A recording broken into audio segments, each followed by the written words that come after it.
In June 1942, a man walked into the FBI headquarters in Washington, D.C., carrying a heavy leather suitcase. He demanded to see the director. When the agents laughed and told him to leave, the man opened the suitcase and dumped $84,000 in cash directly onto the desk. Then, he looked the senior agents in the eye and said, "I am a Nazi saboteur, and Adolf Hitler just sent me to destroy America." The laughter in the room died instantly. For months, Hitler and his top-secret military intelligence had been planning a devastating blow. Operation Pastorius, a mission to infiltrate the United States via elite U-boats and systematically paralyze American infrastructure from within. In Berlin, the Nazi high command truly believed that the United States was a soft, lazy, incompetent nation that would collapse into a state of hysterical panic at the first sound of an explosion. They expected a flawless, historic victory.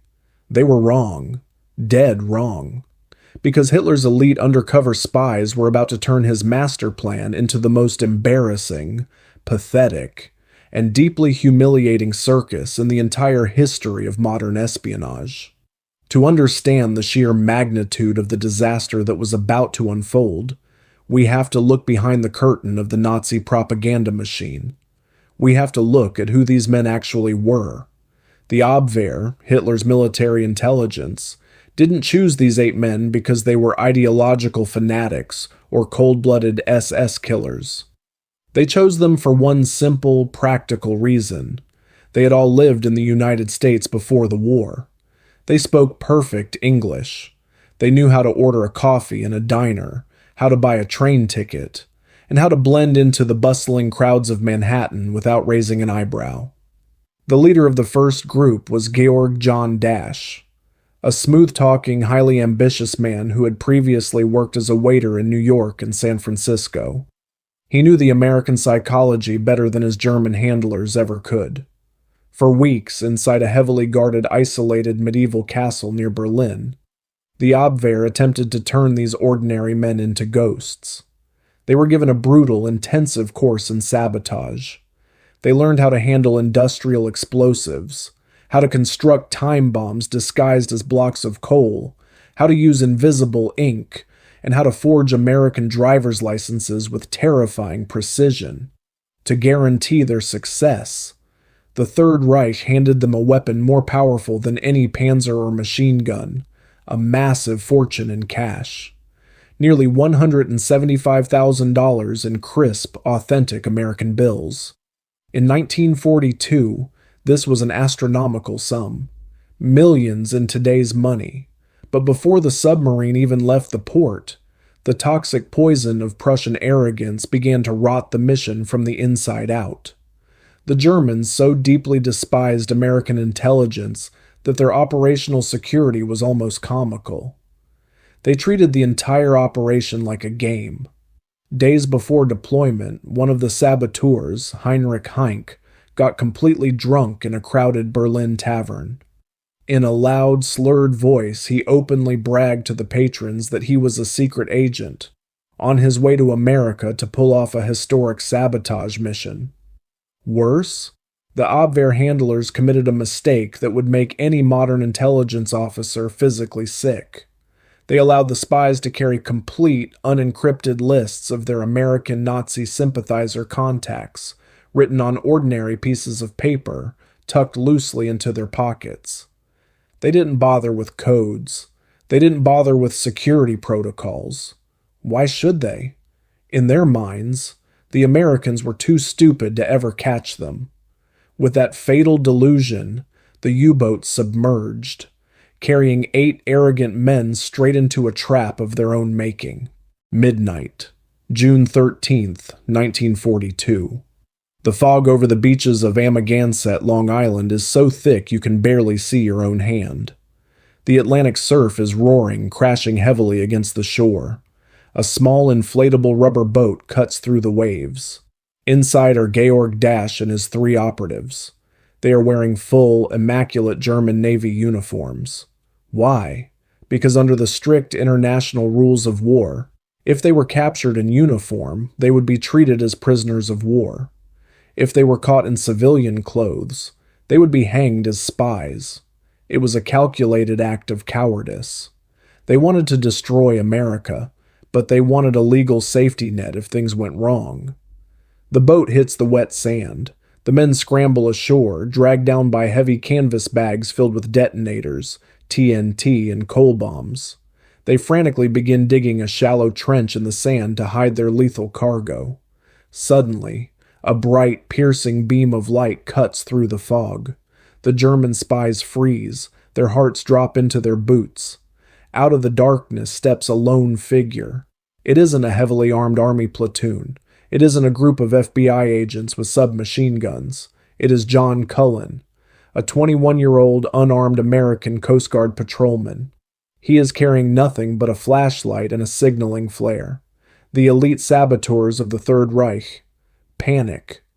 One of the spies, Ernst Berger, reaches for his pocket, ready to draw a silenced pistol and murder the young American on the spot. But the leader, Georg Dasch, stops him. He realizes a dead body on the beach will trigger a massive military manhunt. Instead, Dasch decides to try American corruption. He walks up to the young, confused patrolman. Dasch claims they are innocent fishermen who ran aground. But Cullen notices that these fishermen are wearing foreign uniforms and speaking with a strange, nervous accent. Dasch grabs the young patrolman by the collar, looks him dead in the eye, and shoves a thick stack of bills into his hand. $260. "Take this," Dasch whispers, his voice trembling with hidden rage. "Look at my face. Remember me. In a few days you will see me again. Take the money, and forget you ever saw us." Cullen, completely aware that he is facing dangerous, desperate men, plays along.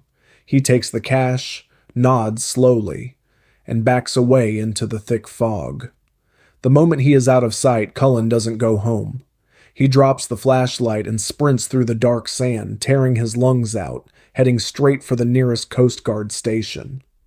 Within 30 minutes of Cullen's warning, heavily armed military trucks were roaring towards the beach.